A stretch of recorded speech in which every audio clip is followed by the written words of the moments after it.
Agradecemos al presidente Eyring y al presidente Oaks por sus inspirados mensajes, al igual que al coro del tabernáculo mormón por la hermosa música que nos ha proporcionado esta mañana de Pascua.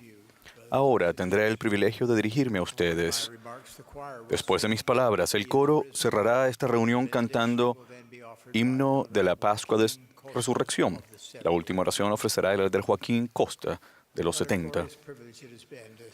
Qué privilegio tan grande ha sido recibir revelación con ustedes en esta conferencia general. Nada puede ser más especial que poder conmemorar esta Pascua de Resurrección con ustedes, adorando a aquel que caminó en esta tierra. La Iglesia de Jesucristo de los Santos de los Últimos Días, aquí adoramos a aquel que comenzó su infinita expiación en el jardín de Getsemaní.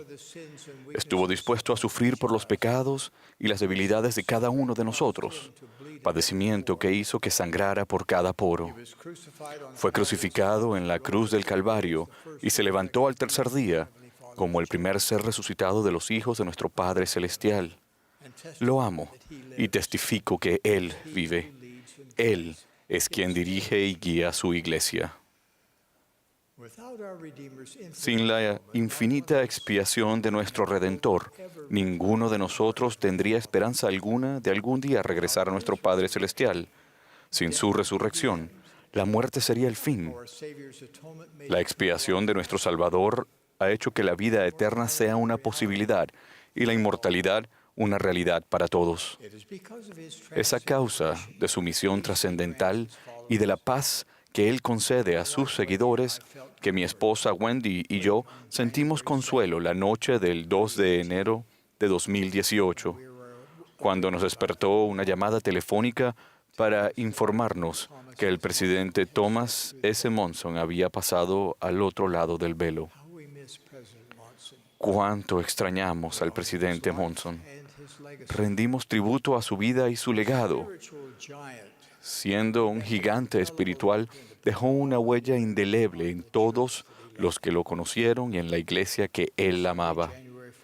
El domingo 14 de enero de 2018, en la sala superior del templo de Salt Lake, se organizó la primera presidencia siguiendo un modelo sencillo y a la vez sagrado establecido por el Señor. Luego, en la asamblea solemne de ayer, los miembros de la Iglesia de todo el mundo levantaron la mano para confirmar la acción que previamente tomaron los apóstoles. Agradezco humildemente su constante apoyo. También estoy agradecido por aquellos que ocuparon este puesto antes que yo. He tenido el privilegio de servir en el quórum de los 12 apóstoles durante 34 años y conocer personalmente a 10 de los previos 16 presidentes de la Iglesia. He aprendido mucho de cada uno de ellos. También debo mucho a mis antepasados. Mis 8 bisabuelos se convirtieron a la Iglesia en Europa. Cada una de esas almas valientes sacrificó mucho para venir a Sion. No obstante, durante las generaciones posteriores, no todos mis antepasados se mantuvieron tan dedicados y, por ello, no me crié en un hogar centrado en el Evangelio. Yo adoraba a mis padres, lo eran todo para mí y me enseñaron las lecciones muy importantes. No puedo agradecerles lo suficientemente la vida feliz que nos proporcionaron a mí y a mis hermanos. Pero a la vez, aún siendo niño, sentía un vacío en mi vida. Un día subí al tranvía y fui a una librería a buscar un libro sobre la iglesia. Me encantaba aprender sobre el Evangelio. Al llegar a comprender la palabra de sabiduría, deseaba que mis padres vivieran esa ley. De modo que un día, cuando era muy pequeño, me fui al sótano de la casa y estrellé contra el piso de cemento todas las botellas de licor.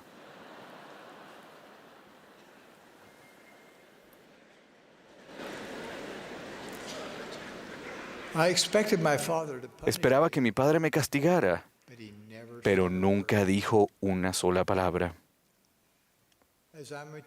Al madurar y empezar a comprender la magnificencia del plan del Padre Celestial, solía decirme a mí mismo, no quiero un regalo más de Navidad, solo quiero sellarme a mis padres. Ese anhelado evento no ocurrió sino hasta después que mis padres tuvieron más de 80 años. Pero sucedió. No puedo expresar del todo la alegría que sentí ese día y luego cada día después, del día que ellos se sellaron y yo me sellé a ellos. En 1945, mientras todavía estaba en la Facultad de Medicina, contraje matrimonio con Dancel White en el templo de Salt Lake. Ella y yo fuimos bendecidos con 9 hijas maravillosas y un hijo muy querido. El último.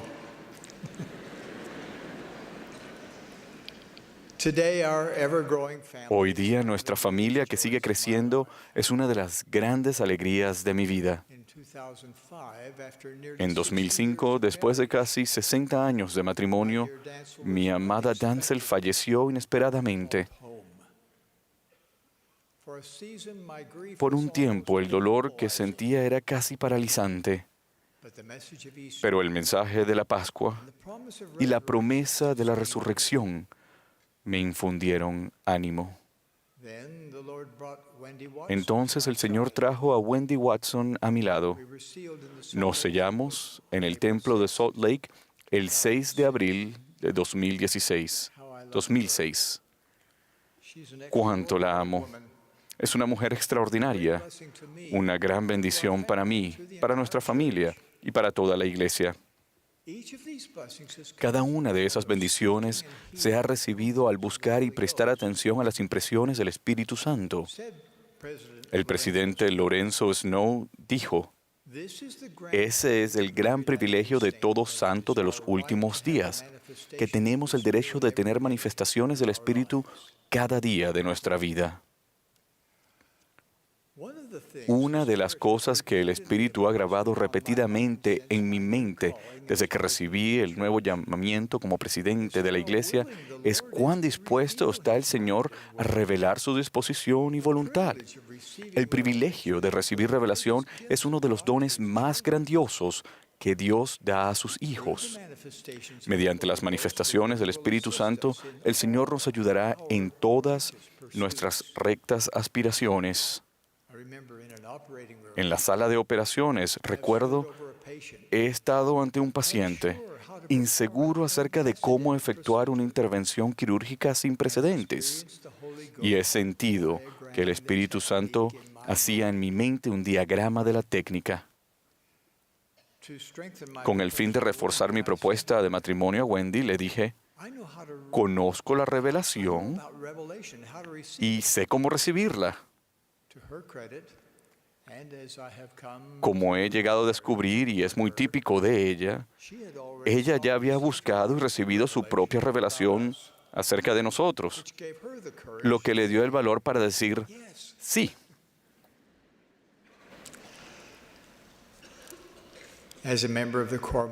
Como miembro del quórum de los 12 apóstoles, yo oraba a diario para recibir revelación y le daba gracias al Señor cada vez que Él hablaba a mi corazón y a mi mente. Imagínense ese milagro. Cualquiera que sea nuestro llamamiento en la iglesia, podemos orar a nuestro Padre Celestial y recibir orientación y dirección, recibir advertencias sobre peligros y distracciones y ser capaces de lograr cosas que simplemente no podríamos hacer por nosotros mismos. Si de verdad recibimos al Espíritu Santo y aprendemos a discernir y a entender sus impresiones, seremos guiados en los asuntos grandes y pequeños.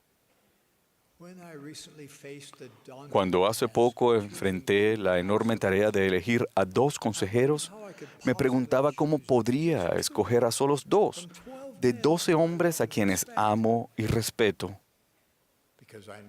Debido a que sé que la buena inspiración se basa en la buena información, en espíritu de oración me reuní por separado con cada uno de los apóstoles.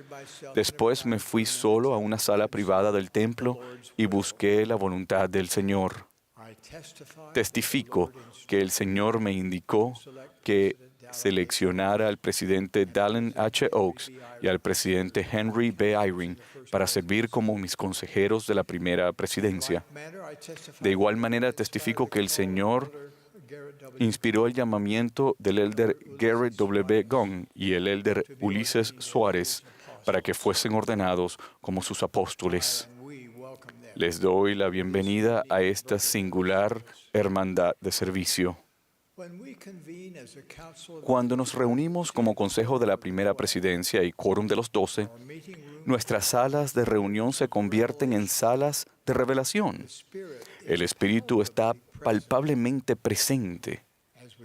Al tratar asuntos complejos, se despliega un emocionante proceso a medida que cada apóstol expresa libremente sus ideas y puntos de vista.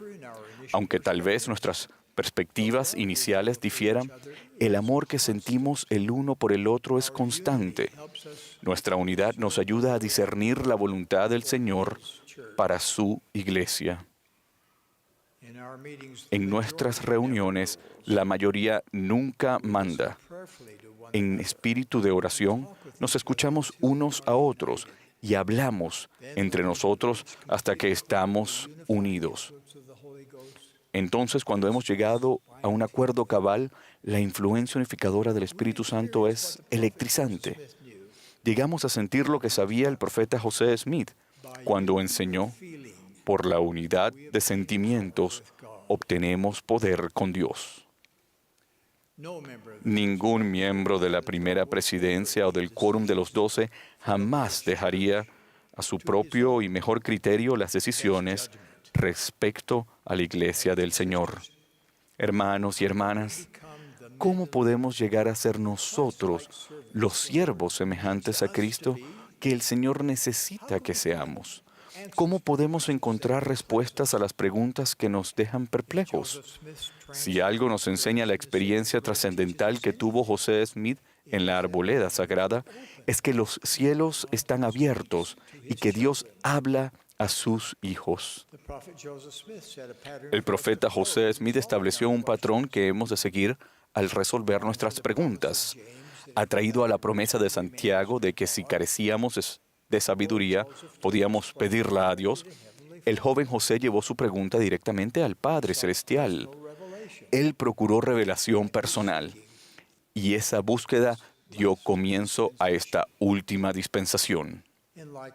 Del mismo modo, ¿a qué dará comienzo la búsqueda que ustedes inician? ¿De qué sabiduría carecen? ¿Qué necesidad sienten que les urge saber o comprender? Sigan el ejemplo del profeta José. Encuentren un lugar tranquilo a donde pueden ir con regularidad. Humíllense ante Dios. Derramen su corazón a su Padre Celestial. Pregunten y pidan consuelo. Acudan a Él. Oren en el nombre de Jesucristo acerca de sus preocupaciones, sus temores, sus debilidades. Sí, los anhelos mismos de su corazón. Y luego escuchen. Anoten las ideas que acudan a su mente, escriban sus sentimientos y denles seguimiento con las acciones que se les indique tomar. A medida que repitan este proceso día tras día, mes tras mes, año tras año, podrán crecer en el principio de la revelación. ¿Dios realmente quiere hablarles? Sí. Tan inútil le sería al hombre extender su débil brazo para contener el río Missouri en su curso, como evitar que el Todopoderoso derrame conocimiento desde el cielo sobre la cabeza de los santos de los últimos días. No tienen que preguntarse qué es verdad. no tienen que preguntarse en quién pueden confiar de manera segura. Mediante la revelación personal pueden recibir su propio testimonio de que el Libro de Mormón es la palabra de Dios, de que José Smith es un profeta y de que esta es la iglesia del Señor. Independientemente de lo que otros digan o hagan, nadie puede despojarlos del testimonio que les llegue al corazón y a la mente sobre lo que es verdadero. Los exhorto a que se esfuercen más allá de su capacidad espiritual actual para recibir revelación personal, porque el Señor ha prometido: si pides, recibirás revelación tras revelación, conocimiento sobre conocimiento, a fin de que conozcas los misterios y las cosas apacibles, aquello que trae gozo, aquello que trae la vida eterna. Hay mucho más que vuestro Padre Celestial quiere que sepan, tal como el elder Neil A. Maxwell enseñó. Para aquellos que tienen ojos para ver y oídos para oír, está claro que el Padre y el Hijo están divulgando los secretos del universo. Nada abre tanto los cielos como la combinación de mayor pureza, estricta obediencia, búsqueda diligente, el deleitarse a diario en las palabras de Cristo en el Libro de Mormón y dedicar tiempo frecuente a la obra del templo y de historia familiar. Indudablemente, tal vez haya ocasiones en que piensen que los cielos están cerrados, pero les prometo que a medida que sigan siendo obedientes, expresando gratitud por cada bendición que el Señor les dé, y en tanto honren con paciencia el tiempo del Señor, se les dará el conocimiento y la comprensión que buscan. Todas las bendiciones que el Señor tiene para ustedes, incluyendo los milagros, vendrán a continuación. Eso es lo que la revelación personal les traerá. Soy optimista en cuanto al futuro. Estará lleno de oportunidades para que cada uno de nosotros progrese, contribuya y lleve el Evangelio a todos los rincones de la tierra. Sin embargo, tampoco soy ingenuo en cuanto a los días venideros. Vivimos en un mundo complejo y cada vez más contencioso. El constante acceso a las redes sociales y un ciclo de noticias de 24 horas nos bombardean con incesantes mensajes. Si hemos de tener alguna esperanza de examinar la infinidad de voces y las filosofías de los hombres que atacan la verdad, debemos aprender a recibir revelación. Nuestro Salvador y Redentor Jesucristo llevará a cabo algunas de sus obras más maravillosas entre ahora y cuando vuelva de nuevo. Veremos indicios milagrosos de que Dios el Padre y su amado Hijo presiden esta tierra en majestad y gloria. Pero en los días futuros no será posible sobrevivir espiritualmente sin la influencia guiadora, orientadora y consoladora del Espíritu Santo. Mis amados hermanos y hermanas, les suplico que aumenten su capacidad espiritual para recibir revelación. Permitan que este domingo de Pascua de Resurrección sea un momento decisivo en su vida. Elijan hacer el trabajo espiritual que se necesita para disfrutar del don del Espíritu Santo y oír la voz del Espíritu con mayor frecuencia y claridad. Al igual que Moroni, en esta Pascua de Resurrección los exhorto a venir a Cristo y procurar toda buena dádiva, empezando con el don del Espíritu Santo, el cual puede cambiar y cambiará sus vidas. Somos seguidores de Jesucristo. La verdad más importante que el Espíritu Santo jamás le testificará es que Jesús es el Cristo, el Hijo del Dios viviente. Él vive. Él es nuestro intercesor ante el Padre, nuestro ejemplo y nuestro Redentor. En este domingo de Pascua de Resurrección, conmemoramos su sacrificio expiatorio, su resurrección literal y su divinidad. Esta es su iglesia, restaurada mediante el profeta José Smith. Testifico de ello con mi expresión de amor por cada uno de ustedes. En el sagrado nombre de Jesucristo. Amén.